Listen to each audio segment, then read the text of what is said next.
Shalom. Waktu kita mengucapkan salam ini, shalom, itu ada beberapa arti. Wholeness, completeness, wellness, perfection, peace. Ya, peace itu damai, perfection itu kesempurnaan, wellness rasa ya baik ya, hal-hal yang baik. Completeness ya komplit, lengkap, sama kurang lebih dengan wholeness. Jadi arti shalom itu berkat yang luar biasa. Coba kita belajar dari Yohanes, murid yang dikenal sebagai murid yang dikasihi oleh Yesus. Saya tahu hal ini dari seorang hamba Tuhan yang dia katakan bahwa Yohanes ini menyebut dirinya sebagai murid yang dikasihi Yesus. Dan ini hanya ada di Injil Yohanes. Jadi dengan kata lain, Yohanes itu menyadari dan dia mengakui bahwa dia adalah murid yang dikasih oleh Yesus dan dia tuliskan di Injil Yohanes. Nggak ada lagi yang lain yang tulis, cuma dia. Lalu saya pelajari, ternyata ada 5 ayat, ya, 5 tempat di mana Yohanes menuliskan bahwa dia adalah murid yang dikasihi.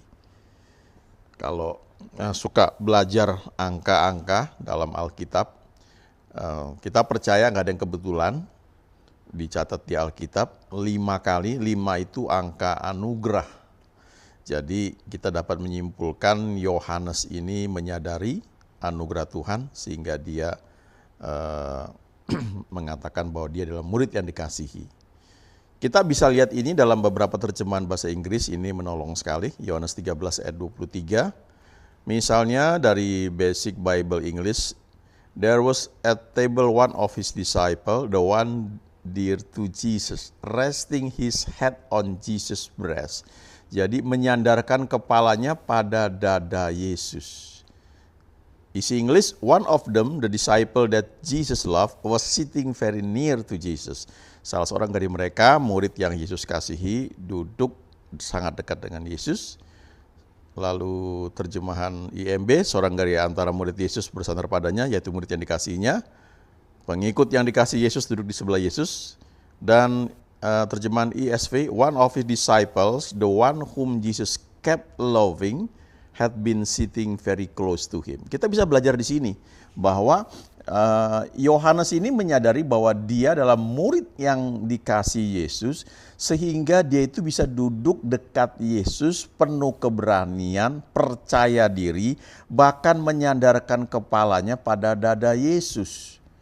Nah, dada itu kan tempat jantung ya, jantung berdetak ya. Jadi dengan kata lain, dia merasakan mendengar detak jantung Yesus. Ini bicara soal keintiman. Ya, jadi kalau kita ini menyadari bahwa kita adalah orang yang dikasihi Yesus, itu artinya kita memang intim dengan Dia. Alkitab mengajarkan bahwa God is love, jadi kasih Tuhan itu kepada kita semua sama, tidak bersyarat. Kasih agape itu tidak menuntut sesuatu. Memang janji Tuhan itu bersyarat. Kalau kita lakukan ini baru itu terjadi. Tapi kasihnya nggak bersyarat. Yohanes 3 ayat 16, karena begitu besar kasih Allah akan dunia ini sehingga ia telah mengaruniakan anaknya yang tunggal, supaya setiap orang yang percaya kepadanya tidak binasa, melainkan beroleh hidup yang kekal. Itu nggak bersyarat ya kasihnya. Tapi untuk menerima hidup yang kekal, syaratnya terima Yesus, percaya pada Yesus. Ya, jadi kita belajar di sini, Yohanes adalah orang yang dekat dengan Tuhan dan dia mengerti detak jantung Tuhan, dia memahami perasaan Tuhan. Ya, dia dekat dengan Tuhan. Ayat kedua dicatat di Yohanes 19 ayat 26, ketika Yesus disalibkan. Pada saat Yesus ditangkap, bahkan Petrus yang katanya akan ikut Yesus sampai akhir hidupnya, dengan kekuatan sendiri dia kira dia bisa. Lalu Yesus berkata, sebelum ayam berkokok, engkau sudah menyangkal aku. 3 kali. Dan Petrus menangis terseduh-seduh karena dia merasa gagal untuk bisa mengasihi Tuhan. Tapi waktu Yesus disalib, ya perhatikan ya, dikatakan di sini Yohanes itu ada di samping ibunya Yesus. Dikatakan di sini ketika Yesus melihat ibunya dan murid yang dikasihinya di sampingnya, berkatalah ia kepada ibunya, "Ibu, inilah anakmu." Kemudian katanya kepada murid-muridnya, artinya ada yang lain ya, entah apakah termasuk yang 11 ya selain Yohanes, mungkin di luar Yudas ya, karena Yudas kan mungkin entah kemana, Petrus juga entah kemana, tapi pasti mungkin ada beberapa murid dia juga. Tapi yang jelas Yohanes ada di situ. Dikatakan inilah ibumu, dan sejak saat itu murid itu, ya ini ya bicara lagi kemana tentang Yohanes, menerima dia di dalam rumahnya. Nah, hal yang kedua yang kita belajar, Yohanes menyadari bahwa dia murid yang dikasihi. Salah satu manifestasinya dari pihak dia adalah dia tetap ikut Tuhan ketika Tuhan yang dia percaya itu nampaknya tidak berdaya apa-apa, nampaknya tidak bisa mungkin menolong dia, ya, bahkan menolong dirinya sendiri nggak bisa karena dia sedang disalibkan. Tapi Yohanes ini tetap ada di situ. Ya, sekali lagi kasih Tuhan itu sama, tetapi respon kita itu menentukan seberapa jauh kita menerima kasih Tuhan dan kita bisa mengalaminya, merasakannya, bahkan bisa menyalurkannya ke orang lain. Ya, sebagian orang itu mungkin ikut Tuhan ketika suasananya enak, situasinya itu menguntungkan. Tapi waktu mulai timbul masalah, ketika ada persoalan, maka sebagian akan undur. Tetapi orang yang merasa dirinya dikasihi Tuhan, dia tidak akan mundur, dia akan tetap ada. Sebagian murid-murid Yesus itu mengundurkan diri setelah Yesus mengajar cukup keras. Di Yohanes 6 ayat 66 dikatakan, sebagian dari murid-muridnya itu tidak lagi mengikut dia karena perkataan keras yang diucapkannya.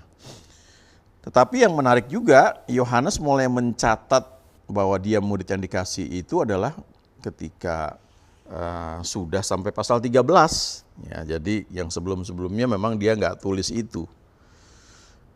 Menarik sekali ya kalau kita baca Injil Yohanes ini, karena banyak hal-hal yang tidak tercatat di Injil Matius, Markus, Lukas, tetapi Yohanes mencatatnya. Ya, ini ayat yang kedua ya. Ayat yang ketiga kita lihat sekarang itu ada di Yohanes 20 ayat 2. Ini cerita ketika pagi-pagi benar Maria Magdalena pergi ke kubur Yesus. Tapi ternyata dia lihat kuburnya sudah terbuka, ya, batunya sudah tergeser. Lalu dikatakan di sini, Maria Magdalena ini berlari-lari mendapatkan Simon Petrus dan murid yang lain yang dikasihi Yesus, dan berkata kepada mereka, Tuhan telah diambil orang dari kuburnya, dan kami tidak tahu di mana ia diletakkan. Nanti kalau baca ayat 3-nya langsung ini Simon Petrus dengan Yohanes lari buru-buru ke kubur, tapi yang duluan sampai di kubur adalah Yohanes.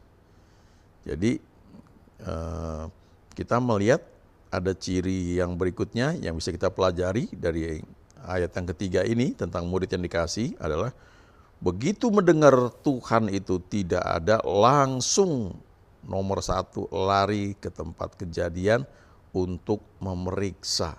Ya, ada ya kalau dalam arti positif tuh antusiasme ya.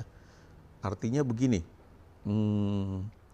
ada perasaan apa ya, seperti ownership atau apa ya. Saya ingat dulu waktu saya kerja di satu perusahaan ya, saya termasuk baru, lalu hari Sabtu, tiap Sabtu itu kami libur dan saya termasuk karyawan baru.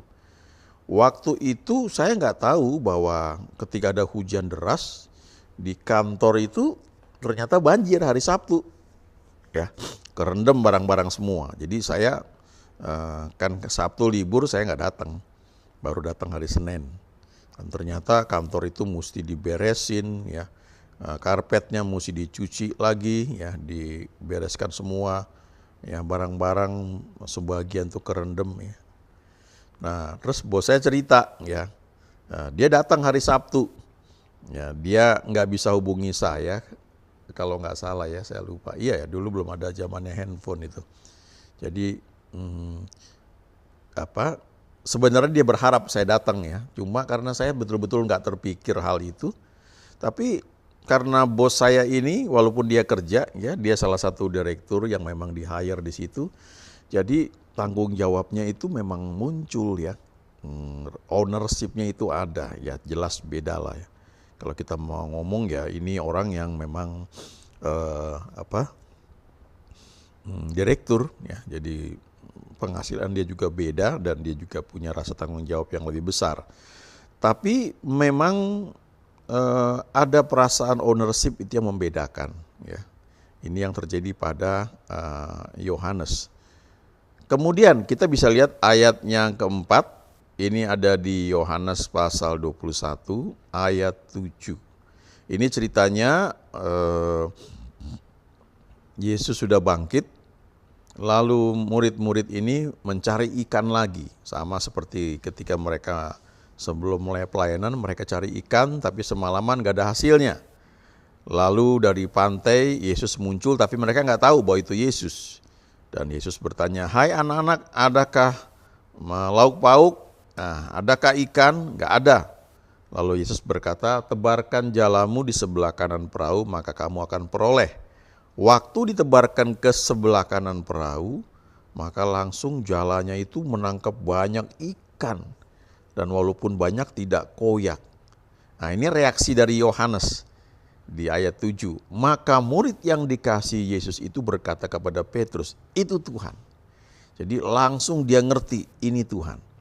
Nah, kalau saudara menyadari bahwa saudara orang yang dikasihi Tuhan, saudara akan peka kehadirannya, saudara mengerti suaranya, karena sebenarnya Tuhan berbicara terus kepada kita, kan dia adalah gembala kita. Dia berbicara, cuma masalahnya banyak suara yang kita dengar. Apalagi kalau kita sibuk pikiran kita seharian dengan berbagai macam pekerjaan, paginya mungkin barangkali kita nggak punya waktu khusus untuk bersekutu dengan Tuhan, lalu kita banyak memasukkan ke dalam pikiran kita ini berbagai macam, entah film atau apapun. Jadi kadang-kadang kita mau mendengar suaranya itu sulit ya. Tapi orang yang intim dengan Tuhan, seperti yang tadi di Yohanes 13 ya, bersandar pada dada Yesus, Yohanes ini menyadari bahwa dia dikasihi Tuhan, dia mengerti detak jantung Tuhan, dia langsung tahu itu Tuhan. Ya, saya termasuk jarang dapat vision, penglihatan yang mungkin cukup jelas, beda dengan beberapa orang. Tapi kesadaran ya, menyadari bahwa Tuhan itu ada dalam berbagai situasi itu seringkali begitu real ya. Sampai hal-hal sepele, soal mau beli tiket kereta api, soal mau hal-hal banyak ya, hal-hal. Pernah saya mengalami ingin naik pesawat ya, sekian puluh tahun yang lalu dari Jakarta ke Bandung. Sementara decision makernya bukan saya, tapi ada seorang hamba Tuhan yang bilang, "Udah kita naik kereta aja, udah paling bagus kereta AC." Tapi saya nggak ngomong, saya cuma bergumam dalam hati ya, "Tuhan, ini kalau boleh naik pesawat ini ya." Nah, tiba-tiba hamba Tuhan itu berbalik arah dan dia langsung berkata, "Kita naik pesawat."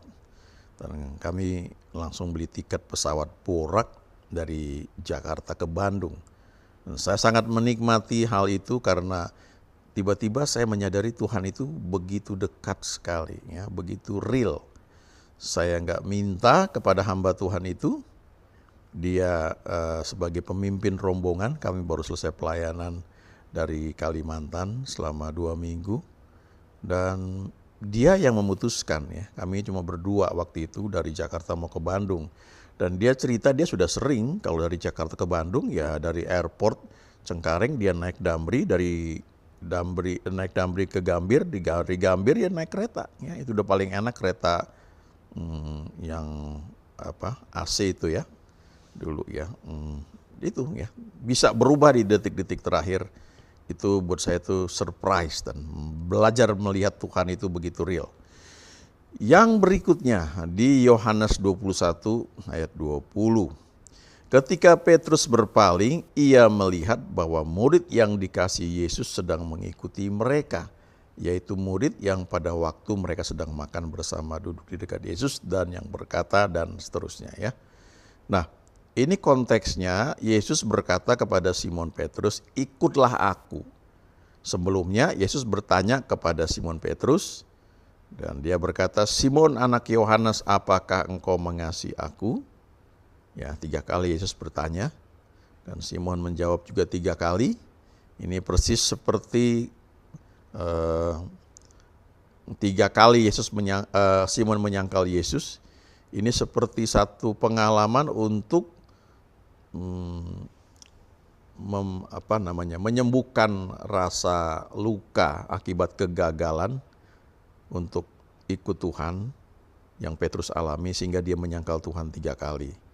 Kalau kita pelajari itu sebenarnya Tuhan bertanya, Simon anak Yohanes, apakah engkau mengasihi aku dengan kasih agape? Lalu Simon menjawab, benar Tuhan, engkau tahu aku mengasihi engkau dengan kasih filia. Lalu Tuhan bertanya lagi, Simon anak Yohanes, apakah engkau mengasihi aku dengan kasih agape?